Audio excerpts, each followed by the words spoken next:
The interests of justice were being let down. The police had failed to make any real progress with their investigation.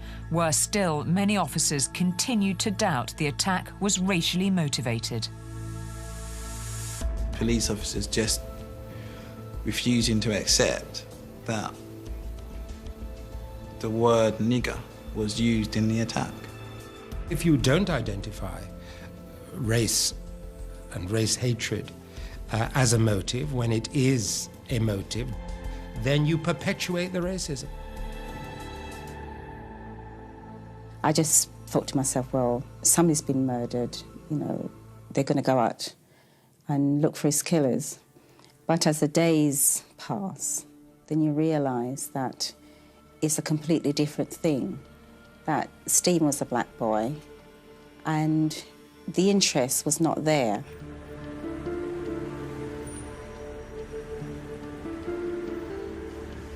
After 2 weeks, the Lawrence's patience has run out.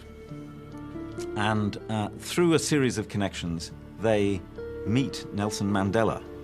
He is just an utterly dominating personality and totally respected. And they meet him, and he steps outside his hotel with them to speak to the cameras. Very used to this type of thing where life is regarded as cheap in South Africa. But nevertheless, it's a sense of deep concern that it should happen in a country like Britain. The push from Nelson Mandela was instrumental. So after a delay of 2 weeks, suddenly there's a very rushed process of arrest. And that in itself is not particularly good.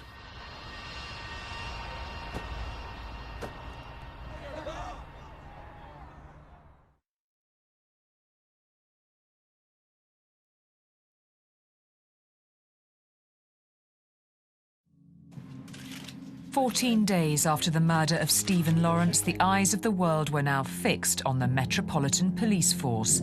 Public pressure was calling for them to act. And on Friday, May the 7th, 1993, they mounted dawn raids on the suspects' homes. With 4 out of the 5 now in custody, the next step was to search their houses.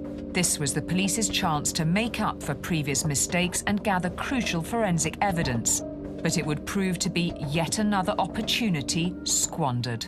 David Norris was not at home when the police arrived to arrest and search his house. It being a rather large and imposing house, the police officers decided that the level of search was such that they would not be tearing up expensive carpets. And it was the same story when they turned up at the A Court house. One of the sergeants went into that house, actually, and had evidence given to him the previous night from a person in the public to say that they keep knives under their floorboards. They went into that house. Did they lift the floorboards? No, they didn't lift the floorboards. The police did come away with clothing belonging to the 5 boys, along with several knives, but at that stage, none of this evidence would prove to be incriminating.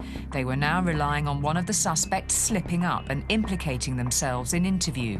But back at the station, things weren't going to plan. Most of the suspects don't talk to the police at all. We all have that right. But their behavior looked like the behavior of people who were schooled and prepared in how to fend off police scrutiny without giving anything away. With little forensic evidence and disappointing results in the interview room, the police felt convictions slipping away from them. Their last hope was that the only witness to the murder, Dwayne, would be able to provide them with conclusive identification evidence. I remember looking through the mirrors and believing that they could see me. I wasn't in the right frame of mind to be identifying people. I was completely frightened, paranoid, beyond words. In the course of 3 ID parades, Dwayne did identify Luke Knight and Jamie Acourt, but he failed to pick out Neil Acourt, David Norris or Gary Dobson. This was a devastating blow to the police's case. It was a sense that I had to attend. I had to try my best to relive the events to identify these people as best as I could. In June 1993, the Lawrences finally held a funeral for their son in Plumstead Methodist Church. By now, tensions in the community were threatening to boil over. We had this procession through the streets.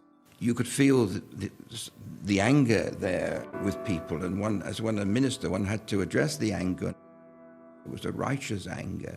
The way that Neville and Doreen carried themselves in their grief was to have a profound effect, calming the angry crowd and preventing a potentially explosive situation from escalating into full-scale civil unrest. They represented what our community's response needed to be: strong, but it had also to be dignified. It's Doreen and it's Neville who deserve the praise and the love and the recognition. And I still think neither of them get enough of it. Neville and Doreen then flew to Jamaica to bury their son. While they were abroad, they received some devastating news. The decision of the Crown Prosecution Service, based upon their sufficiency criteria, was that there was not enough evidence upon which to base a prosecution.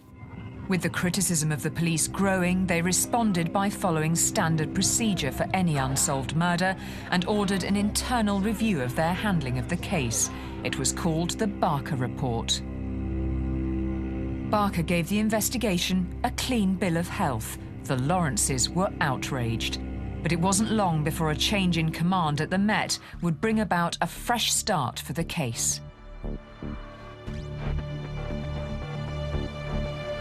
They decided they would be more vigorous, more innovative, and that led to the second investigation headed up by Bill Mellish.